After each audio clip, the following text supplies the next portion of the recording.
בית המשפט המחוזי בירושלים אישר לאחרונה את החלטת מנהל מע"מ בעיר לחייב יזם נדל"ן במס עסקאות גבוה עבור השכרת 8 דירותיו בסך 2 מיליון שקלים. מה אפשר בעצם ללמוד מזה? שלום לעורך הדין איתי הכהן, שעוסק במיסים. רוצה להבין בעצם. שלום.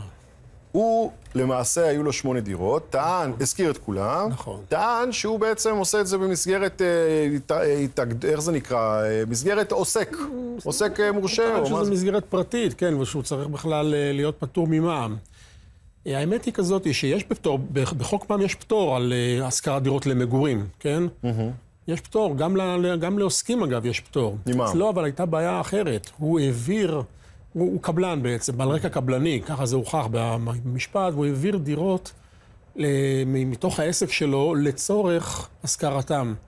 בית המשפט ראה בזה פעולה שנקראת בלשון החוק שימוש עצמי. בן אדם מעביר מתוך העסק שלו לעצמו כדי להשכיר. על העברה הזאת של הדירות לצורך ההשכרה, ראו בזה פעילות שמחויבת במע"מ. אוקיי.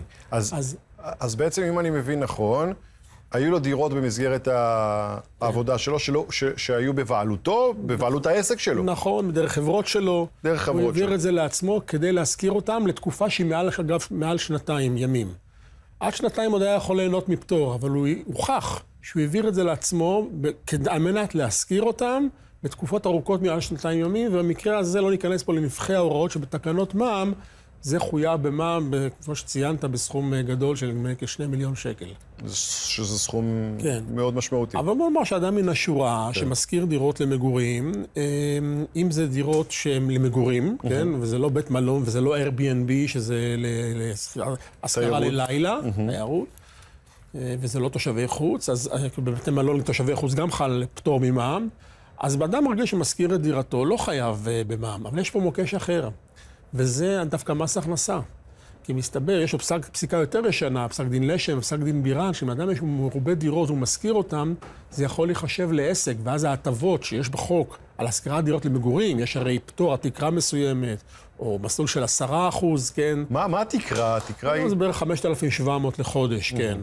אז אם אדם משכיר מעבר לכך, אז יש לו גם מסלול של 10% על הברוטו כולו.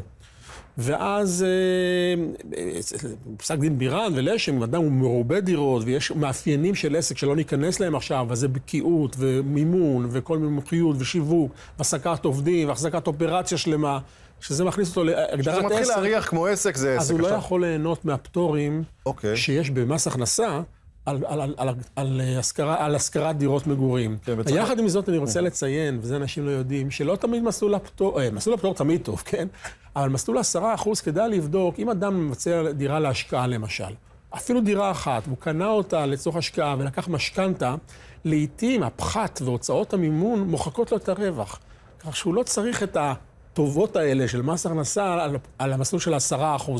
לפעמים כדאי להתייעץ עם מומחי מס ולראות שיכול להיות שבמסלול הרגיל של רווח והפסד לא נשאר לו רווח, בגלל שהוצאות הריבית והוצאות הפחת מוחקות לו את הרווח בעיקר בשנים הראשונות. ואם רכשתי דירה להשקעה ויש לי שם דייר, אבל הדירה היא קטנה, יש לי משפחה גדולה ואני שכרתי דירה אחרת במקום אחר, שעולה קצת יותר. יש גם פה איזה משהו שאפשר לעשות. יש אפשרות לנקות את ההוצאה שיש לך כנגד ההכנסה מהשכרת דירות. זה גם נכון, כן, בהחלט.